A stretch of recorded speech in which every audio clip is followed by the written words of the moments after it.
Hello, everyone. Good evening. My name is Andrew Henley. I'm here with Pleasant Hill Historians. We've been doing these weekly lectures about various historical topics, and today I'm just going to we're going to explore the 1920 census. And so, as many of you know, this is a decadal year for a census to be taken.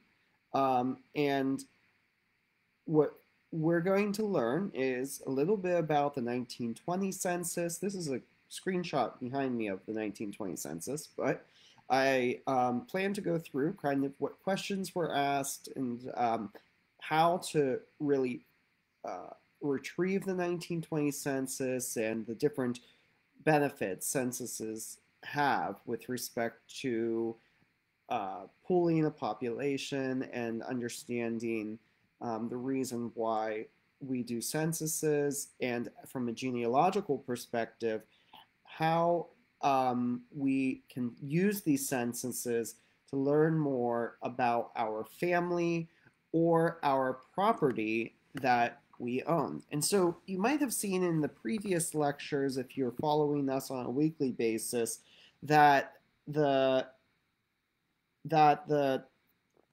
census was used to really highlight a few pieces of property that we were researching and to see the ownerships on them in general. And so today we're going to go through that a little more, and hopefully we'll be able to learn more about the 1920 census. So to introduce myself, again, if you're joining us again, welcome back. If you're new to this, my name is Andrew Henley. I'm the founder and president of the Pleasant Hill Historians, which is a historical researching company. We do educational programming for our local community through the Civil War series, which is something that I had started at the Historical Society, and I'm a very active member there. You'll see also two other panels, information panels, the Millennium Park panel, as well as the Quaker Falls panel, which is currently under design and construction here within the near future. And I'm graduated from Westminster College, where Bachelor's of Arts in History, and now I am currently working on my Master's of Library and Information Science at the University of Pittsburgh. I'm working towards becoming a certified genealogist, and I say I dedicate my life to history and education. And so, as you'll see throughout this, I tried to make it as educational as possible. But if you do have questions along the way, go ahead and post in the chat. If you're joining us on YouTube, this was recorded on Facebook Live. Okay. So the goals for today are to understand the questions asked during the 1920 census, understand the questions in relation to the 2020 census, and then learn how to navigate the census. We use Ancestry for this project, but I know that there's other ways that you can access some of that data. And then the last question is what if I cannot find my family on the census? And so we'll explore different methods that you can really utilize when you're trying to find your family on the census. So the 1920 census questions. If you're not from the United States, the census that I'm referring to is the United States Federal Census, which is taken on a basis of every 10 years. And so this one, since it is 2020, what we're going to see is a decadal year. We're going to have a 2020 census.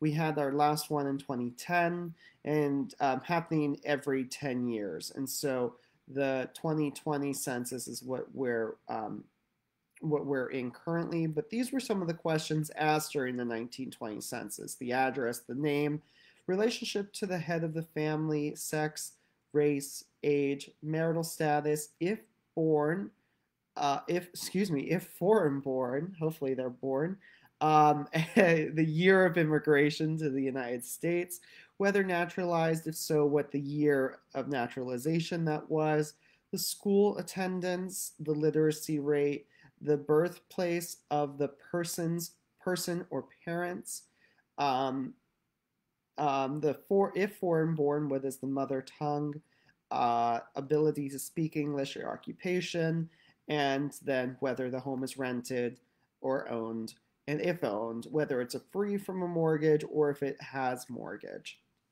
But I wanted to compare these to some of the questions that are asked on the 2020 census.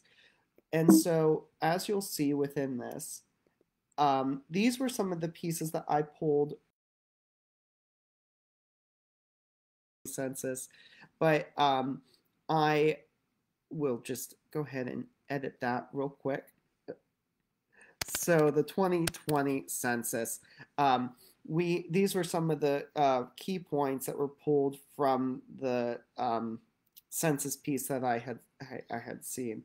So here, the number of people living or staying at your home, whether your home is owned or rented, the sex of each person in the household, the age of each person, the race, and then whether a person in the household is of Hispanic, Latino, or Spanish origin, and then the relationship of each person in the household to each other. And recognizing that some of these questions are not fully binary. I mean, you always have questions, and there's always a team of people that are exploring the 2020 census. And it's difficult, but it's necessary to really track down these numbers, because I think that when you're trying to identify a population that is of that's needed to have more special attention given to, due to scientific research that says a certain race, age, sex, number of people in the household, etc., is a population that we need to draw some attention to. We can actually utilize this for medical reasons, for financial reasons, and there are multiple benefits to the information surrounding the 2020 census. And so I encourage you all, if you haven't taken your census yet, to go ahead. You can always go on census.gov and to fill out your census. And I know that a lot of things are happening with coronavirus, and so be sure to read about what to do for your area as well, for how to answer some of the questions on the 2020 census. Since some students are moving back to home, sometimes you need to be counted in different areas. And so be sure to review your local guidance on that. So I pulled this interesting point, the top cities populations. I found it so fascinating how some of these have really changed. You can see New York. New York is number 1 ranked. Chicago is number 2. This is 1920 numbers that you're looking at. Philadelphia, Pennsylvania is number 3. Detroit, Michigan is number 4. Cleveland is number 5. And St. Louis is number 6. So you're having to go all the way to number 6 to find a city west of the Mississippi River, or on the Mississippi. But you can see there that California, Los Angeles specifically, is number 10. And as the years really pass after 1920, a lot of these numbers shift, where I believe New York is number 1, Chicago is number 2, and now Los Angeles is number 3. And don't quote me on that. I did not look that up, but I believe that's from the last recollection that I had. Those are the top 3 cities in the United States.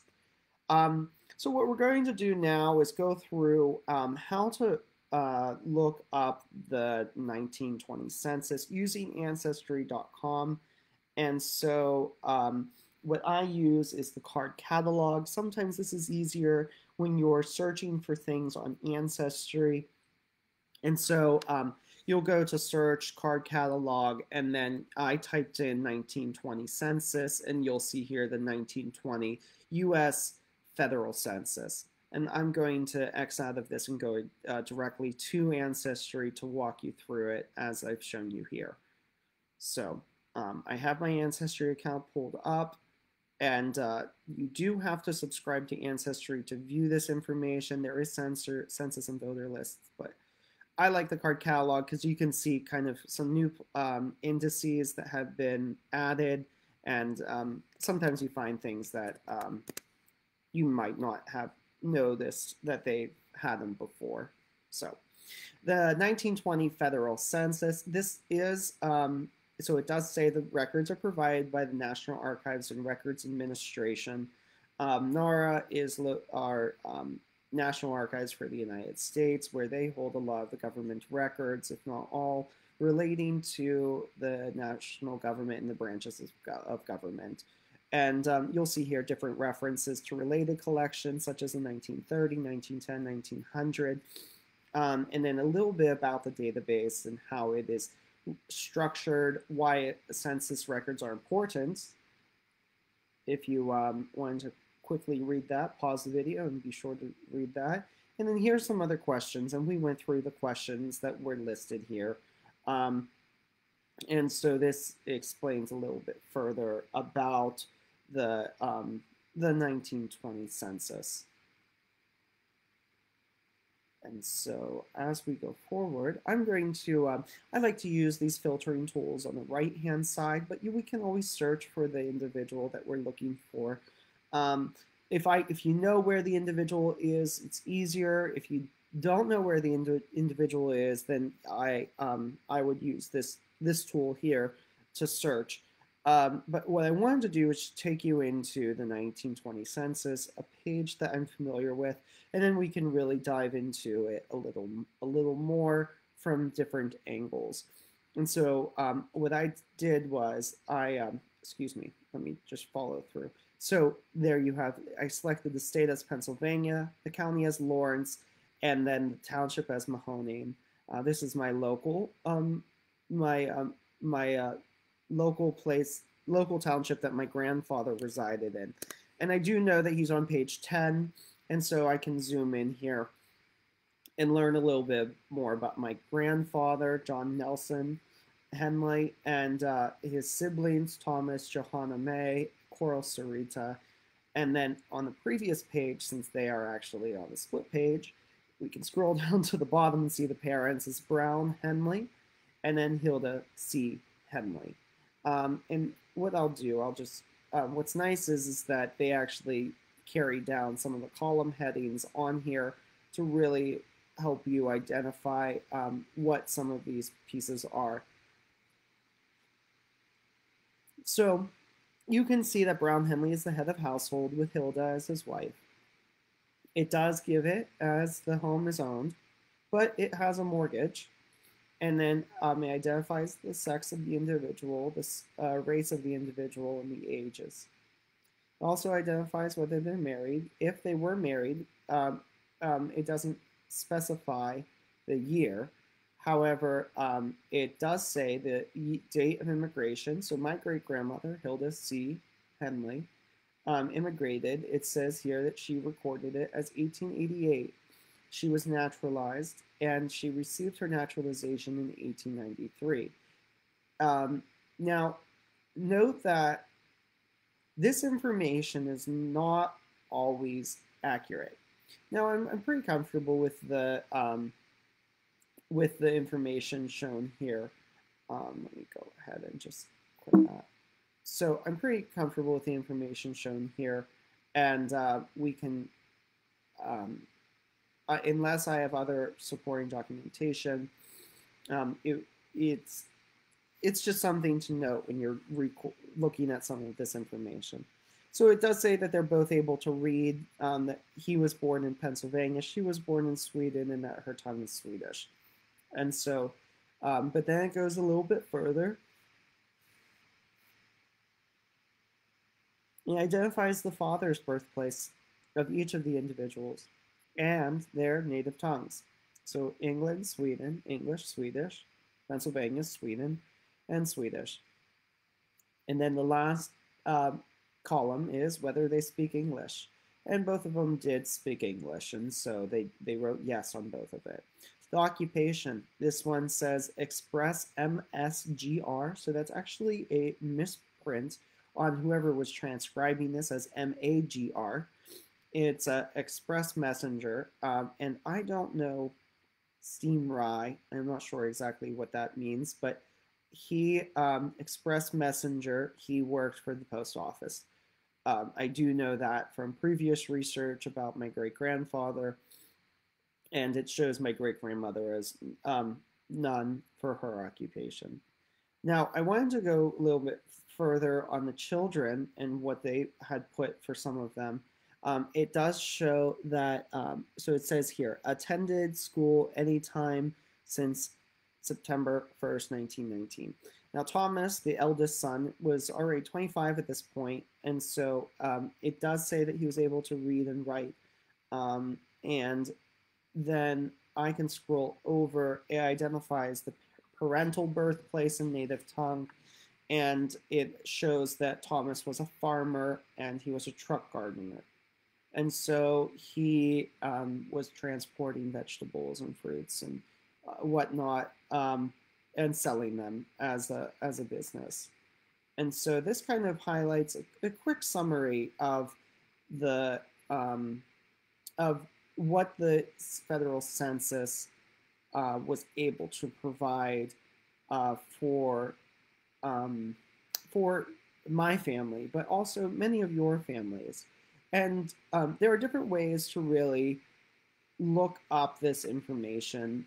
And what I'll do, I'll go back to the 1920 census, and I'm curious what the information might be that that I can find out with respect to an address that that I've been researching, and Pleasant Hill Historians currently owns the property there, and it's 306 Highland Avenue. And so I know it's in Newcastle, and I'm not sure exactly which ward it's in, but I know which street it's on. It's on Highland, 306 Highland.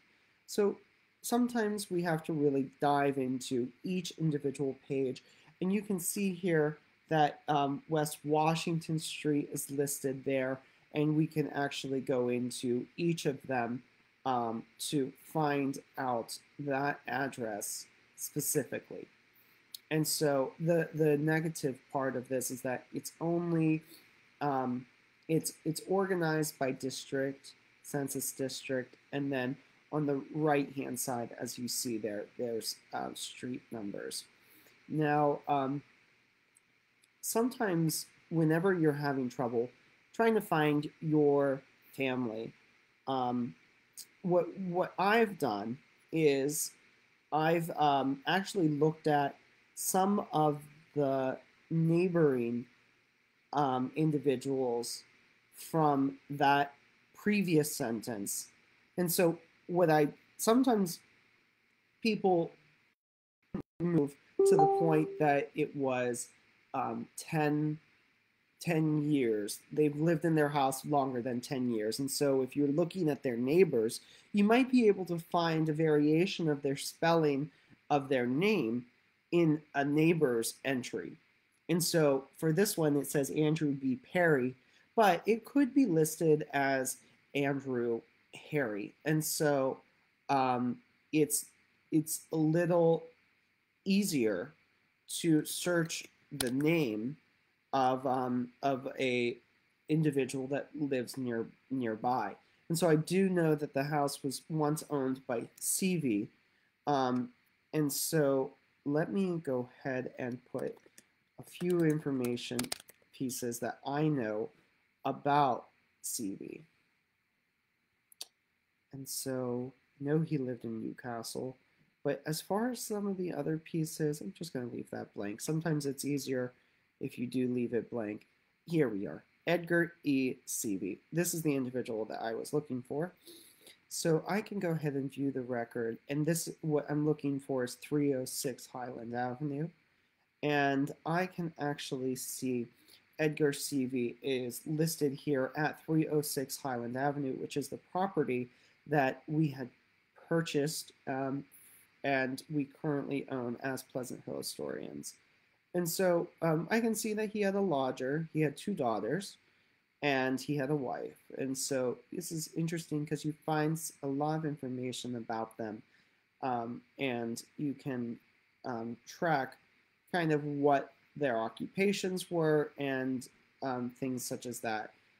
Ooh, okay, so I see here his daughter Anna also worked in the photography business, and she was a clerk.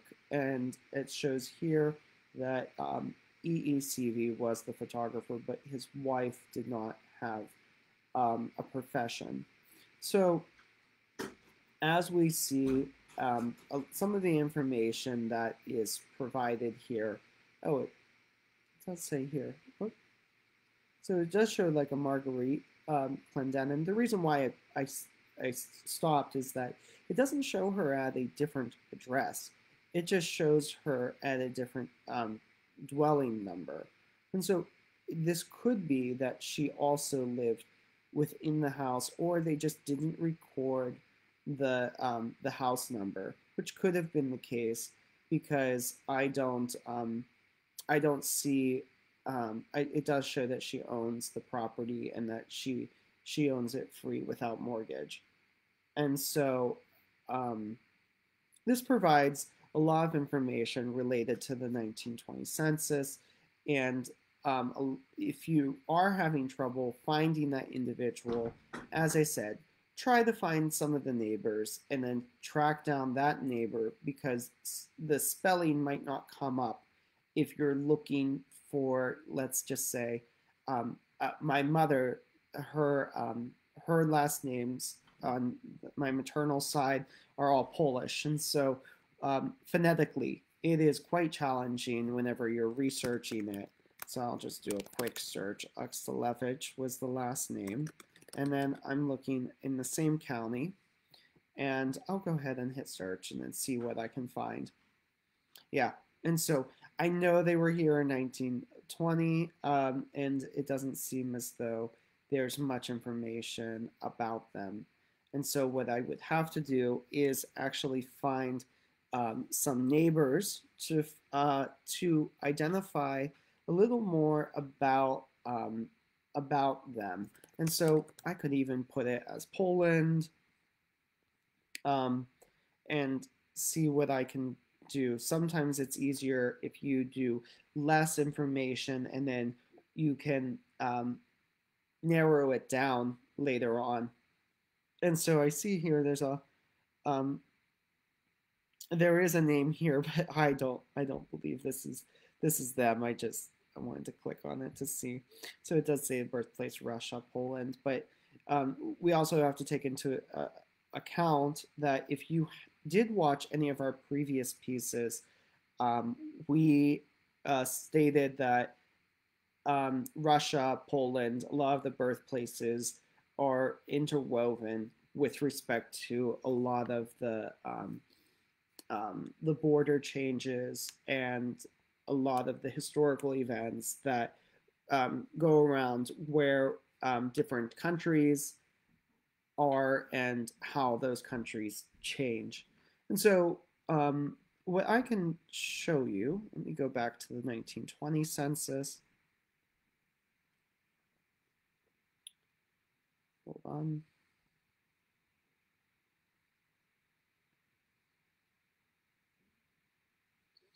So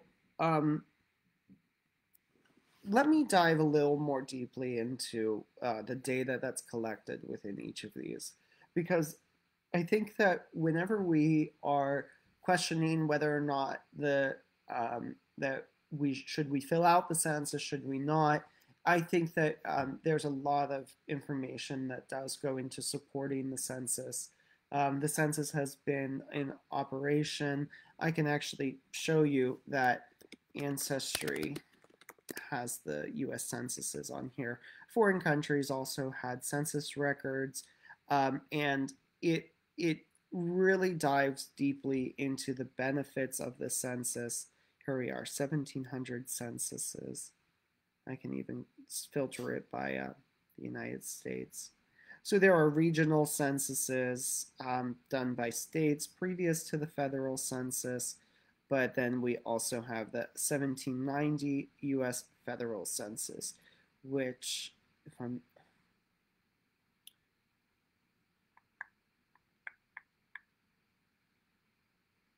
okay, just wanted to make sure I had the correct piece here.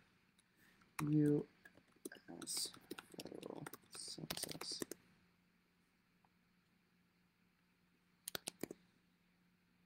So I'm just filtering by a few things just to make sure.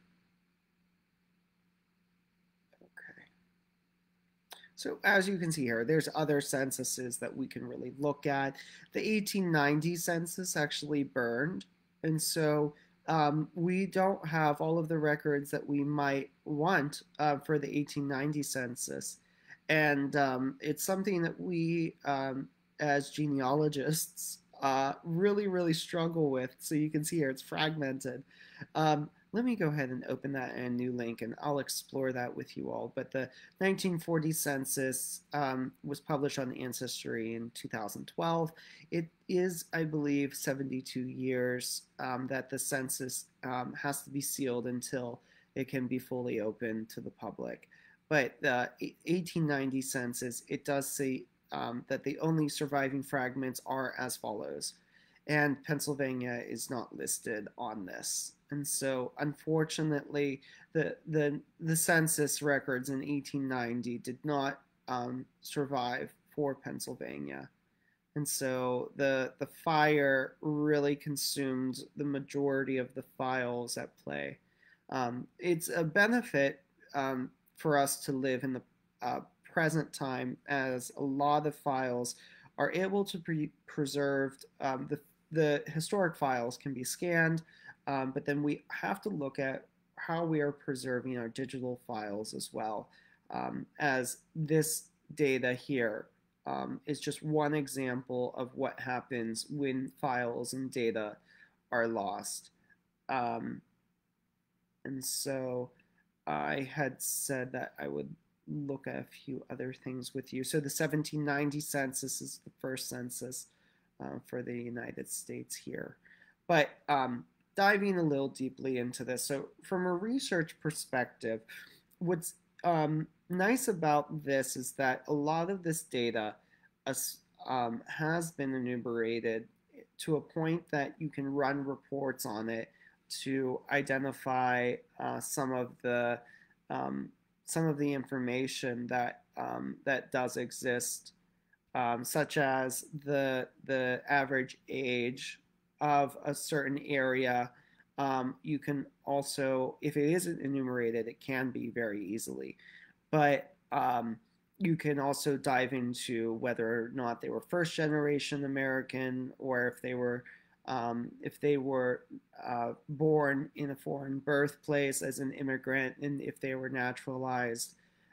You can also look at the date of immigration. And so I think that what we're realizing is that a lot of this information that we can glean from these census records can be used for a lot of immigration data research, big data, and identifying different trends of immigration and in different areas to see where certain ethnicities settled within our communities. These are just some examples of the data that we can pull and compile with respect to immigration records and census records specifically. So let me go back to the presentation. I'm happy that I was able to really go into the 1920 census a little further with you all and identify some of the really key points that that were within it. You're always able to go into this system. If you're having trouble finding your ancestor, please write us. I'm happy to help. I think that it's always wonderful to try to connect people with their family. I know that I was actually able to connect more with my family through genealogy to learn more about the family members that had come before me and to learn more about what really brought me here. I think of it as a colleague of mine had once said, we are all just layers. And for us to understand where we are today, we have to understand the layers that we stand upon. And those layers that we stand upon are layers of genealogical importance, historical importance, and cultural importance. And so, if you do have trouble finding anything, please go ahead and write us, and our contact will be at the end. But what I wanted to dive into a little more, that really concluded a lot of what we were able to cover today. I'll just go back to the goal. So we understood the questions in the 1920 census and how they compared to the 2020 census. The importance of the census is a major thing. Be sure to take your census and learn how to navigate the census and what do I do if I cannot find my family in the census. So I hope that I was able to address some of these questions with you all and to answer some of those pieces. But now I wanted to dive into, I've introduced this before at the beginning of most of mine, but next month, well, this month, it's May 1st, Monday, hopefully, we're going to start our registration for the Civil War series. I wanted to share with you all just a quick video about the Civil War series and what we've done in correlation with the Historical Society and the great benefit that this has for our community and specifically our students. And it has been made in part through the Elmira Foundation and the Newcastle Rotary to really have an experiential learning for children and students within our area. And without further ado, I'm going to just hit play and showcase a little bit about the Civil War series. I do want to note, because of the coronavirus, we'll be teaching all of our courses this year online. And so our coursework will be all through digital instruction due to the coronavirus, but we wanted to make sure that it still had the same impact, so we made specific modifications to make it still an experiential learning for all of the students that are involved. So without further ado, I'll go ahead and hit play now. Oh gosh.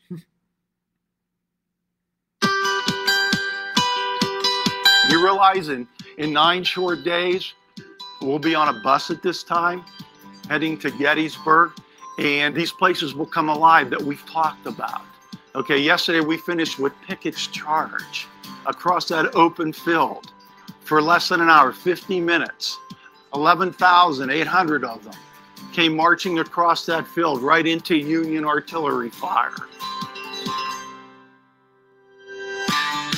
For the last 2 summers, through the Lawrence County Historical Society, we've provided a youth program on the Civil War. We've taken 11 and 12-year-olds from the county schools and we've brought them together for about 3 weeks, and we did some lessons on the Civil War with a focus on the Battle of Gettysburg. Robert E. Lee had come up from the South attempting to go to Washington and have a major victory in a little town called Gettysburg, a crossroad with about 2,000 people. And the Union forces realized that this is where it's going to happen. Mount Jackson was the main town that Battery B members came from. There were some from Enon Valley, but there were also some from Newcastle. But this uniform, the red, means artillery. They had red trim on everything, even on the back. And these pants were pretty much issue that everybody else wore. The infantry, it was the blue, but it had a light blue stripe. We topped it off with a reenactment group, the 10th Pennsylvania, took the kids out into the lawn and drilled them and marched them, and they became soldiers in a matter of minutes. Order arms, fire!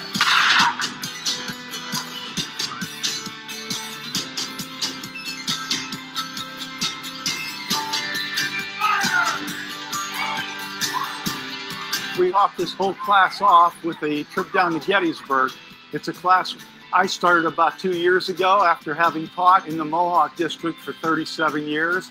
And after having taken about 31 groups of fifth graders and their parents down to Gettysburg. When I retired, I wanted to keep this going, keep this alive. The kids are very enthused. It gives them a deeper appreciation of history, and we hope to do this for many years to come.